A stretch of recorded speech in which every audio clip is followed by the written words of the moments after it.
యథావిధిగా అబద్ధాలు. 99% హామీలు నెరవేర్చాడంటండి ఇతను.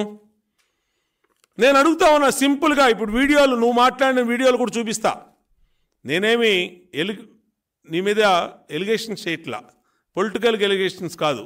నువ్వు మాట్లాడినటువంటి వీడియోలే ఉండటానికి మా దగ్గర 100 వీడియోలు ఉన్నాయి. ఒక 2 ప్రజెంట్ చేస్తాను. దాంట్లో నువ్వేం మాట్లాడావు, ఎక్కడ నెరవేర్చావు నువ్వే చెప్పు. ప్లేదమ్మా, వీడియో ప్లే చేయండి, ఇచ్చిన హామీలు ప్లే చేయండి. 25 ఎంపీ స్థానాలు మనమే తెచ్చుకుందాం. ఆ తర్వాత ప్రత్యేక హోదా ఎలా రాకుండా పోతుందో కూడా గట్టిగా చూస్తామని చెప్పి కూడా చెప్పండి. మన ప్రభుత్వంలో పూర్తిగా మద్యాన్ని నిషేధిస్తాం అని చెప్పి గట్టిగా కూడా చెప్తాం. నా సిపిఎస్ మనం అధికారంలోకి వచ్చిన వారంలో చేపించేస్తానన్నా. ప్రతి సంవత్సరం జనవరి 1వ తారీఖున ప్రభుత్వ ఉద్యోగాల భర్తీకి క్యాలెండర్ కూడా విడుదల చేస్తాను అని చెప్పి మీ అందరికీ కూడా హామీ ఇస్తా ఉన్నా. 200 యూనిట్ల వరకు మీకు కరెంటు ఉచితంగా ఇస్తామని చెప్పి మీ అందరికీ కూడా చెప్తా ఉన్నా. ప్రాజెక్టు 2021 జూన్ నాటికి కంప్లీట్ చేస్తాము. ఖరీఫ్ 2022 నాటికి నీళ్లు ఇచ్చే పరిస్థితి తీసుకొని వస్తానని కూడా ఖచ్చితంగా కూడా చెప్తా ఉన్నాను. 2023 ఖరీఫ్ కు కల్లా ఈ ప్రాజెక్టు పూర్తి చేస్తామని చెప్పి చెప్తా ఉన్నాను. 2025 ఖరీఫ్ కల్లా ఖచ్చితంగా గోదావరి పోలవరం ప్రాజెక్టు పూర్తి చేసి సమగ్ర సప్లాన్ చట్టాన్ని చట్టబద్ధంగా తీసుకొస్తామని చెప్పి హామీ ఇస్తా ఉన్నాము. 3వ వంతు నిధులు బీసీలకు కేటాయిస్తాము అని చెప్పి హామీ ఇస్తా ఉన్నాను మీ అందరికీ. ఇలా ఉట్టి బీసీలకే 139 కార్పొరేషన్లు పెడతామని చెప్పి మీ అందరికీ హామీ ఇస్తా ఉన్నాం. పంట వేసే ముందే పలానా రేట్లకు కూడా పలానా రేట్లు అని చెప్పి రేట్లు కూడా ప్రకటిస్తాం. గిట్టుబాటు ధరకు గ్యారంటీ ఇస్తాం. విజయవాడలో క్యాపిటల్ సిటీని పెట్టడం మనస్ఫూర్తిగా మేము ఆహ్వానిస్తున్నాం. ప్రతి కాపు సోదరుడికి నేను ఇవాళ హామీ ఇచ్చి చెప్తా ఉన్నాను. చంద్రబాబు నాయుడు గారి 5 సంవత్సరాలలో ఏదైతే కాపు కార్పొరేషన్ కోసం నిధులు ఏదైతే కేటాయించాడో ఆ నిధులకు రెట్టింపు నిధులు కేటాయిస్తాను అని చెప్పి మీ అందరికీ కూడా హామీ ఇస్తా ఉన్నాను. ఇది జగన్మోహన్ రెడ్డి 2019లో ఎన్నికల ప్రచారంలో మాట్లాడినటువంటి మాటలు. తెలుగుదేశం పార్టీ మాట్లాడినటువంటి కాదు, ఎలిగేషన్స్ కాదు. ఆయన నోటెంటే చెప్పాడు, సిపిఎస్ వారం రోజుల్లో రద్దు చేస్తా ఉన్నావు, చేసావా అని అడుగుతా ఉన్నాం. అలాగే మద్యపాన నిషేధం మేము అధికారంలో రాగానే చేస్తానన్నావు.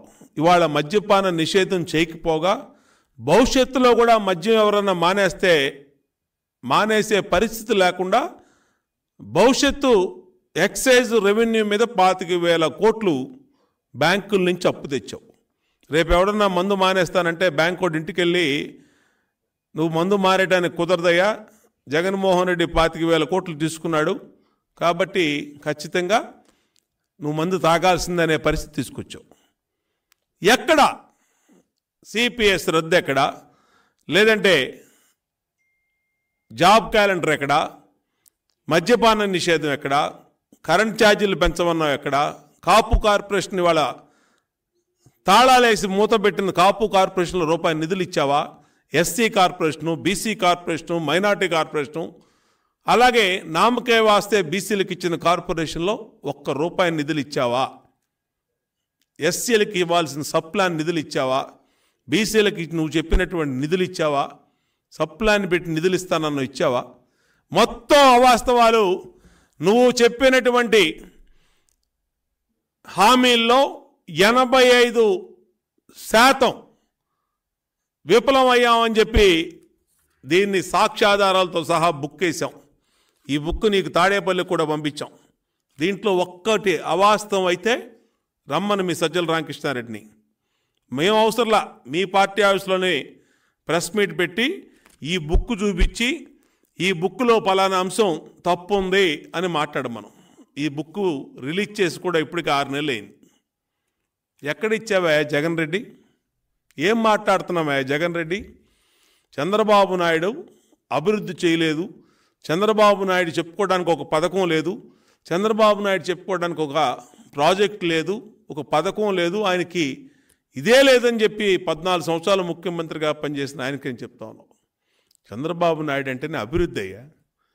డెవలప్మెంట్కి అభివృద్ధికి మారు పేరు చంద్రబాబు నాయుడు. విజన్ ఉన్నటువంటి నాయకుడు చంద్రబాబు నాయుడు. జగన్ అంటే విధ్వంసం. జగన్ అంటే జైలు, 16 నెలలు జైల్లో ఉన్నటువంటి జగను. సిబిఐ కేసులు జగన్ అంటే ఈడీ ఎంక్వైరీలు. నీ చరిత్రే మరకలతో ఉన్నటువంటి చరిత్రని ఇది.